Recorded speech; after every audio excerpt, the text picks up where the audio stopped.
Pride and Prejudice, by Jane Austen. Chapter 16. As no objection was made to the young people's engagement with their aunt, and all Mr. Collins's scruples of leaving Mr. and Mrs. Bennet for a single evening during his visit were most steadily resisted, the coach conveyed him and his 5 cousins at a suitable hour to Meryton, and the girls had the pleasure of hearing, as they entered the drawing-room, that Mr. Wickham had accepted their uncle's invitation, and was then in the house. When this information was given, and they had all taken their seats, Mr. Collins was at leisure to look around him and admire, and he was so much struck with the size and furniture of the apartment that he declared he might almost have supposed himself in the small summer breakfast-parlour at Rosings, a comparison that did not at first convey much gratification. But when Mrs. Phillips understood from him what Rosings was, and who was its proprietor, when she had listened to the description of only one of Lady Catherine's drawing-rooms, and found that the chimney-piece alone had cost £800, she felt all the force of the compliment, and would hardly have resented a comparison with the housekeeper's room. In describing to her all the grandeur of Lady Catherine and her mansion, with occasional digressions in praise of his own humble abode, and the improvements it was receiving, he was happily employed until the gentlemen joined them, and he found in Mrs. Phillips a very attentive listener, whose opinion of his consequence increased with what she heard, and who was resolving to retail it all among her neighbours as soon as she could. To the girls, who could not listen to their cousin, and who had nothing to do but to wish for an instrument, and examine their own indifferent imitations of china on the mantelpiece, the interval of waiting appeared very long. It was over at last, however. The gentlemen did approach, and when Mr. Wickham walked into the room, Elizabeth felt that she had neither been seeing him before nor thinking of him since with the smallest degree of unreasonable admiration. The officers of the shire were in general a very creditable gentlemanlike set, and the best of them were of the present party, but Mr. Wickham was as far beyond them all in person, countenance, air, and walk, as they were superior to the broad-faced, stuffy Uncle Phillips, breathing port wine, who followed them into the room. Mr. Wickham was the happy man towards whom almost every female eye was turned, and Elizabeth was the happy woman by whom he finally seated himself, and the agreeable manner in which he immediately fell into conversation, though it was only on its being a wet night, made her feel that the commonest, dullest, most threadbare topic might be rendered interesting by the skill of the speaker. With such rivals for the notice of the fair as Mr. Wickham and the officers, Mr. Collins seemed to sink into insignificance. To the young ladies he certainly was nothing, but he had still at intervals a kind listener in Mrs. Phillips, and was, by her watchfulness, most abundantly supplied with coffee and muffin. When the card-tables were placed, he had the opportunity of obliging her in turn by sitting down to whist.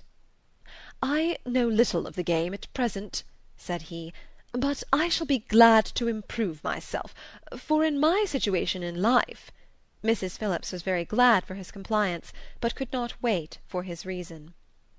Mr. Wickham did not play at whist, and with ready delight was he received at the other table between Elizabeth and Lydia. At first there seemed danger of Lydia's engrossing him entirely, for she was a most determined talker, but being likewise extremely fond of lottery tickets, she soon grew too much interested in the game, too eager in making bets and exclaiming after prizes, to have attention for any one in particular. Allowing for the common demands of the game, Mr. Wickham was therefore at leisure to talk to Elizabeth, and she was very willing to hear him, though what she chiefly wished to hear she could not hope to be told, the history of his acquaintance with Mr. Darcy. She dared not even mention that gentleman. Her curiosity, however, was unexpectedly relieved. Mr. Wickham began the subject himself. He inquired how far Netherfield was from Meryton, and after receiving her answer, asked in a hesitating manner how long Mr. Darcy had been staying there. "About a month," said Elizabeth, and then, unwilling to let the subject drop, added, "He is a man of very large property in Derbyshire, I understand." "Yes," replied Mr. Wickham. "His estate there is a noble one, a clear 10,000 per annum. You could not have met with a person more capable of giving you certain information on that head than myself, for I have been connected with his family in a particular manner from my infancy." Elizabeth could not but look surprised. "You may well be surprised, Miss Bennet, at such an assertion, after seeing, as you probably might, the very cold manner of our meeting yesterday. Are you much acquainted with Mr. Darcy?" "As much as I ever wished to be," cried Elizabeth very warmly. "I have spent 4 days in the same house with him, and I think him very disagreeable." "I have no right to give my opinion," said Wickham, As to his being agreeable or otherwise, I am not qualified to form one. I have known him too long and too well to be a fair judge. It is impossible for me to be impartial. But I believe your opinion of him would in general astonish, and perhaps you would not express it quite so strongly anywhere else. Here you are in your own family. Upon my word, I say no more here than I might say in any house in the neighbourhood, except Netherfield. He is not at all liked in Hertfordshire. Everybody is disgusted with his pride. You will not find him more favourably spoken of by any one. I cannot pretend to be sorry, said Wickham, after a short interruption, that he or that any man should not be estimated beyond their deserts. But with him I believe it does not often happen. The world is blinded by his fortune and consequence, or frightened by his high and imposing manners, and sees him only as he chooses to be seen. I should take him, even on my slight acquaintance, to be an ill-tempered man. Wickham only shook his head. I wonder, said he, at the next opportunity of speaking, whether he is likely to be in this country much longer. I do not at all know, but I heard nothing of his going away when I was at Netherfield. I hope your plans in favour of the Blankshire will not be affected by his being in the neighbourhood. Oh, no, it is not for me to be driven away by Mr. Darcy. If he wishes to avoid seeing me, he must go. We are not on friendly terms, and it always gives me pain to meet him, but I have no reason for avoiding him but what I might proclaim before all the world, a sense of very great ill-usage, and most painful regrets at his being what he is. His father, Miss Bennet, the late Mr. Darcy, was one of the best men that ever breathed, and the truest friend I ever had, and I can never be in company with this Mr. Darcy without being grieved to the soul by 1,000 tender recollections. His behaviour to myself has been scandalous, but I verily believe I could forgive him anything and everything, rather than his disappointing the hopes and disgracing the memory of his father. Elizabeth found the interest of the subject increase, and listened with all her heart, but the delicacy of it prevented further inquiry. Mr. Wickham began to speak on more general topics, Meryton, the neighbourhood, the society, appearing highly pleased with all that he had yet seen, and speaking of the latter with gentle but very intelligible gallantry. It was the prospect of constant society, and good society, he added, which was my chief inducement to enter the Blankshire. I knew it to be a most respectable, agreeable corps, and my friend Denny tempted me further by his account of their present quarters, and the very great attentions and excellent acquaintances Meryton had procured them. Society, I own, is necessary to me. I have been a disappointed man, and my spirits will not bear solitude. I must have employment and society. A military life is not what I was intended for, but circumstances have now made it eligible. The church ought to have been my profession. I was brought up for the church, and I should at this time have been in possession of a most valuable living, had it pleased the gentleman we were speaking of just now. Indeed? Yes. The late Mr. Darcy bequeathed me the next presentation of the best living in his gift. He was my godfather, and excessively attached to me. I cannot do justice to his kindness. He meant to provide for me amply, and thought he had done it, but when the living fell, it was given elsewhere. Good heavens! cried Elizabeth. But how could that be? How could his will be disregarded? Why did not you seek legal redress? There was just such an informality in the terms of the bequest as to give me no hope from law. A man of honour could not have doubted the intention, but Mr. Darcy chose to doubt it, or to treat it as merely a conditional recommendation, and to assert that I had forfeited all claim to it by extravagance, imprudence, in short, anything or nothing. Certain it is that the living became vacant 2 years ago, exactly as I was of an age to hold it, and that it was given to another man, and no less certain is it that I cannot accuse myself of having really done anything to deserve to lose it. I have a warm, unguarded temper, and I may have spoken my opinion of him and to him too freely. I can recall nothing worse. But the fact is that we are very different sort of men, and that he hates me. This is quite shocking. He deserves to be publicly disgraced. Some time or other he will be, but it shall not be by me.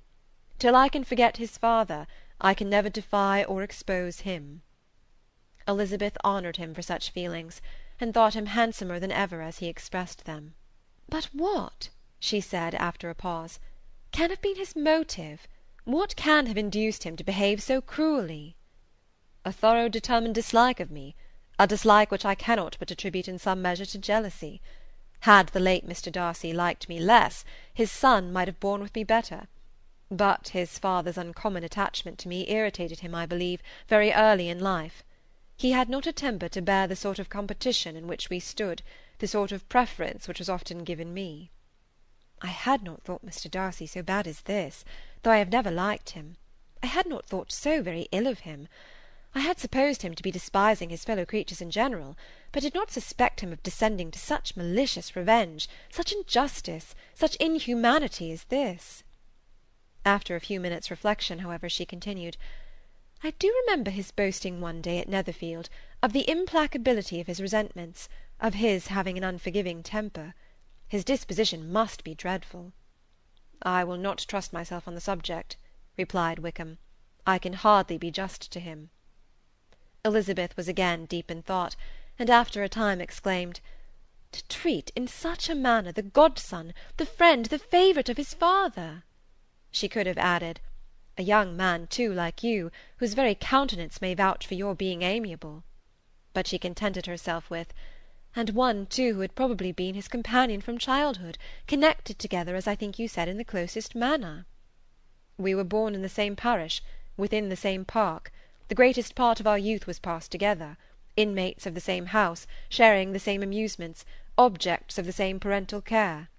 My father began life in the profession which your uncle, Mr. Phillips, appears to do so much credit to, but he gave up everything to be of use to the late Mr. Darcy, and devoted all his time to the care of the Pemberley property. He was most highly esteemed by Mr. Darcy, a most intimate, confidential friend. Mr. Darcy often acknowledged himself to be under the greatest obligations to my father's active superintendence, and when, immediately before my father's death, Mr. Darcy gave him a voluntary promise of providing for me, I am convinced that he felt it to be as much a debt of gratitude to him as of his affection to myself. How strange! cried Elizabeth. How abominable! I wonder that the very pride of this Mr. Darcy has not made him just to you. If from no better motive, that he should not have been too proud to be dishonest, for dishonesty I must call it. It is wonderful, replied Wickham, for almost all his actions may be traced to pride, and pride had often been his best friend. It has connected him nearer with virtue than with any other feeling. But we are none of us consistent, and in his behaviour to me there were stronger impulses even than pride. Can such abominable pride as his have ever done him good? Yes, it has often led him to be liberal and generous, to give his money freely, to display hospitality, to assist his tenants and relieve the poor. Family pride and filial pride, for he is very proud of what his father was, have done this. Not to appear to disgrace his family, or lose the influence of the Pemberley house, is a powerful motive. He has also brotherly pride, which with some brotherly affection makes him a very kind and careful guardian of his sister, and you will hear him generally cried up as the most attentive and best of brothers. What sort of a girl is Miss Darcy? He shook his head. I wish I could call her amiable. It gives me pain to speak ill of a Darcy. But she is too much like her brother, very, very proud. As a child she was affectionate and pleasing, and extremely fond of me, and I have devoted hours and hours to her amusement. But she is nothing to me now. She is a handsome girl, about 15 or 16, and I understand highly accomplished. Since her father's death her home has been London, where a lady lives with her and superintends her education. After many pauses and many trials of other subjects, Elizabeth could not help reverting once more to the first, and saying, I am astonished at his intimacy with Mr. Bingley. How can Mr. Bingley, who seems good humour itself, and is, I really believe, truly amiable, be in friendship with such a man? How can they suit each other? Do you know Mr. Bingley? Not at all. He is a sweet-tempered, amiable, charming man. He cannot know what Mr. Darcy is. Probably not, but Mr. Darcy can please where he chooses. He does not want abilities.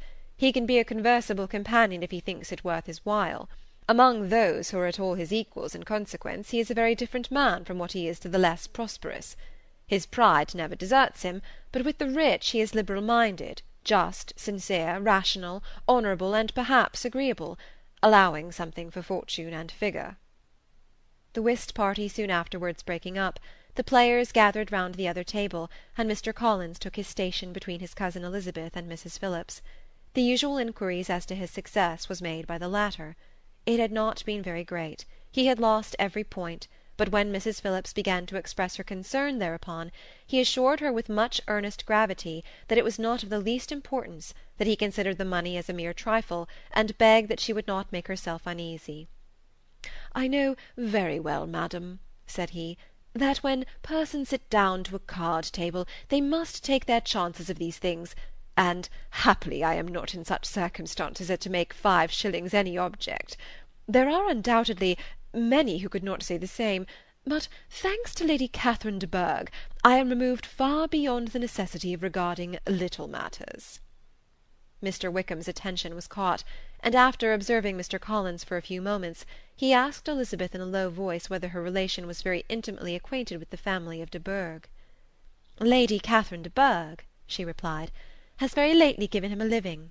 I hardly know how Mr. Collins was first introduced to her notice, but he certainly has not known her long." "You know, of course, that Lady Catherine de Bourgh and Lady Anne Darcy were sisters. Consequently, she is aunt to the present Mr. Darcy." "No, indeed, I did not. I knew nothing at all of Lady Catherine's connections. I never heard of her existence till the day before yesterday." "Her daughter, Miss de Bourgh, will have a very large fortune, and it is believed that she and her cousin will unite the 2 estates." This information made Elizabeth smile, as she thought of poor Miss Bingley. Vain indeed must be all her attentions, vain and useless her affection for his sister and her praise of himself, if he were already self-destined for another. "Mr. Collins," said she, "speaks highly both of Lady Catherine and her daughter, but from some particulars that he has related of her ladyship, I suspect his gratitude misleads him, and that in spite of her being his patroness, she is an arrogant, conceited woman." "I believe her to be both in a great degree," replied Wickham. "I have not seen her for many years, but I very well remember that I never liked her, and that her manners were dictatorial and insolent. She has the reputation of being remarkably sensible and clever, but I rather believe she derives part of her abilities from her rank and fortune, part from her authoritative manner, and the rest from the pride for her nephew, who chooses that every one connected with him should have an understanding of the first class." Elizabeth allowed that he had given a very rational account of it, and they continued talking together, with mutual satisfaction, till supper put an end to cards, and gave the rest of the ladies their share of Mr. Wickham's attentions. There could be no conversation in the noise of Mrs. Phillips's supper-party, but his manners recommended him to everybody. Whatever he said was well said, and whatever he did, done gracefully. Elizabeth went away with her head full of him. She could think of nothing but of Mr. Wickham, and of what he had told her, all the way home. But there was not time for her even to mention his name as they went, for neither Lydia nor Mr. Collins were once silent.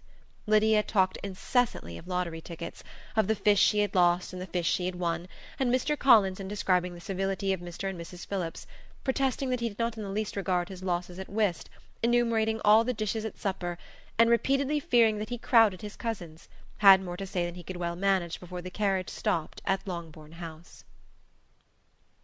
Chapter 17